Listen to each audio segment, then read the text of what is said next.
Every year, thousands of construction workers face life-changing falls from heights. These accidents are a major cause of serious injuries and deaths in the industry. But what if the key to stopping these sad events was simpler than we think? What if it all came down to a few basic rules that anyone can learn?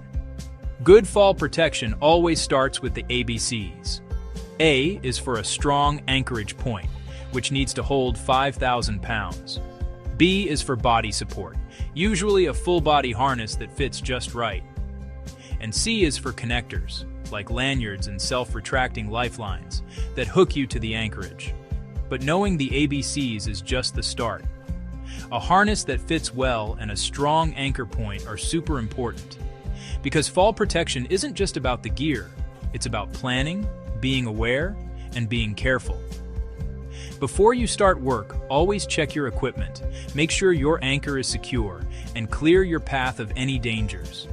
In this series, you'll learn step by step how to build a safety culture, from checking things before work to proper tie-off methods. Subscribe to Construction Explained, and let's build safely together.